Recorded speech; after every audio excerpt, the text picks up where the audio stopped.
Bienvenidos to Pica Poco Kitchen. Today we're making chicken tinga. Vámonos!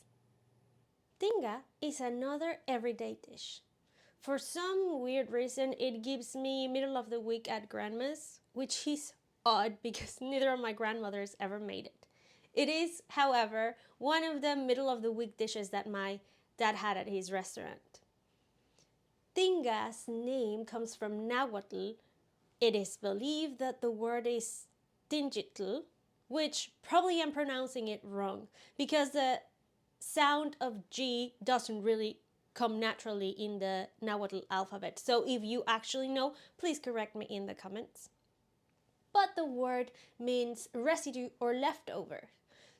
This dish was originally from Puebla, where they actually in the beginning would use innards and organs to make this dish.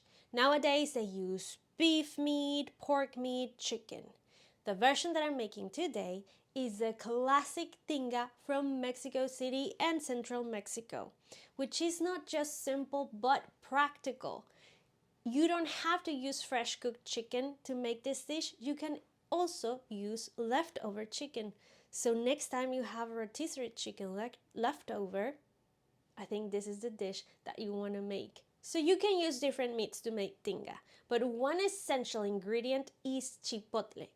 Chipotle is mature and dried jalapenos that had been rehydrated, so they are sweet and spicy and I think perfect. They are a very beginner friendly pepper for those who are interested in spicy food. We're gonna use a few so the dish is not overall spicy, it just has these hints of smokiness and sweetness. So I think you're really gonna like it. And since we already have all these ingredients ready, let's get going. Alright, so let's start by chopping our onion. I'm using a quarter of an onion. You can do as much or as little as you like. I do prefer my ratio of chicken be higher than the onion. Also, my husband is not a big fan of cooked onions, so a quarter of an onion will do. Once you have it all chopped up, with your fingers just separate all the pieces, put it in a bowl, and set it aside while we get everything else ready.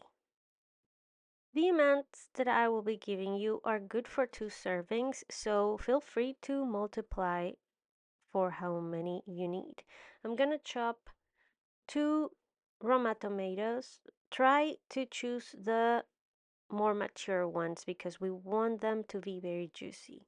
But if you can't find very mature ones or yours aren't as juicy, I will give you a tip on how to fix that later. And once you're done with your tomato, roughly chopped, put it in a bowl and set it aside.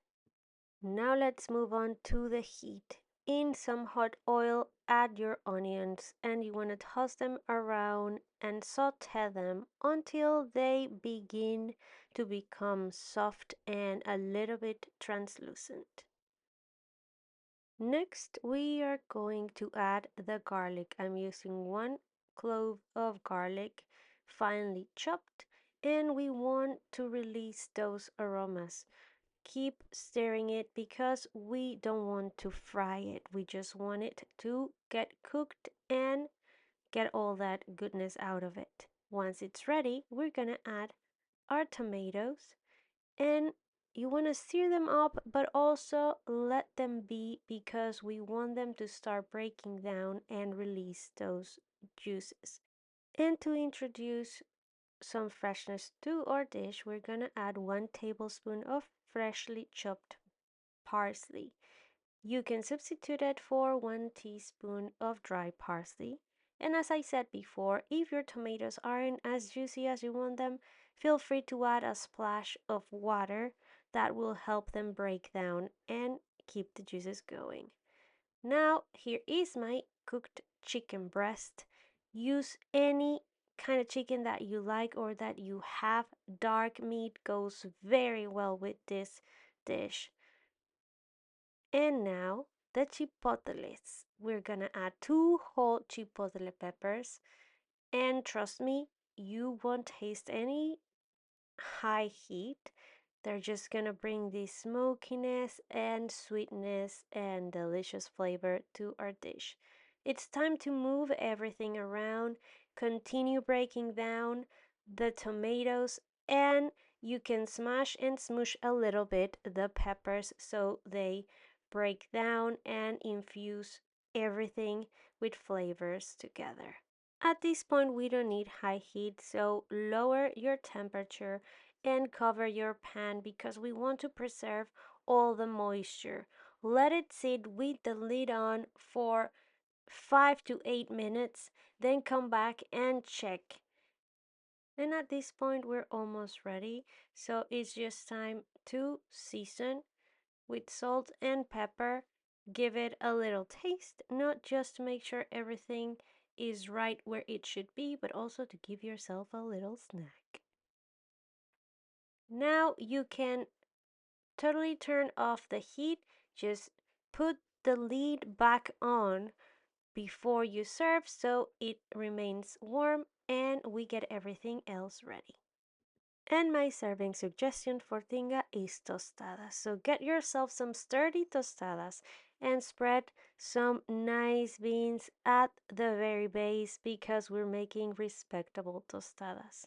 Once you have your base ready, add as much chicken tinga as you want. Make sure to include onions and some pieces of your chipotle. And the reason that I suggest you sturdy tostadas is because tinga can get juicy, and juicy can break down our tostadas. So we are trying to avoid a mess. Once you have your chicken in, get some crema, not sour cream.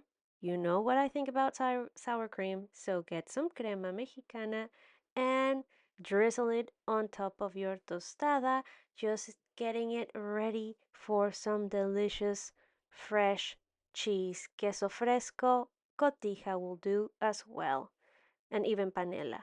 And of course, to bring some green brightness, add some slices of avocado on top. And if it wasn't enough, I'm also gonna sprinkle, well, first I'm choosing the best pieces of avocado for my picture, and of course, some extra cheese on top. And you're ready to enjoy. Look at that. And there you have it. Next time you have chicken left over, please take advantage of that and make this dish.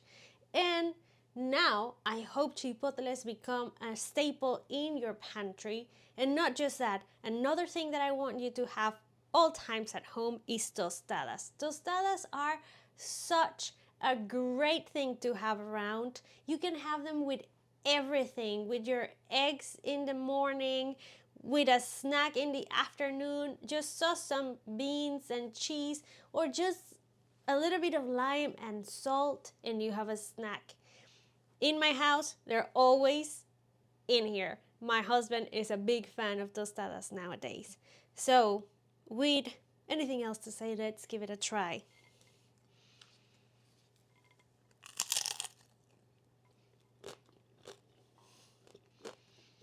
So good. It's one of those dishes that gives you just that home feeling.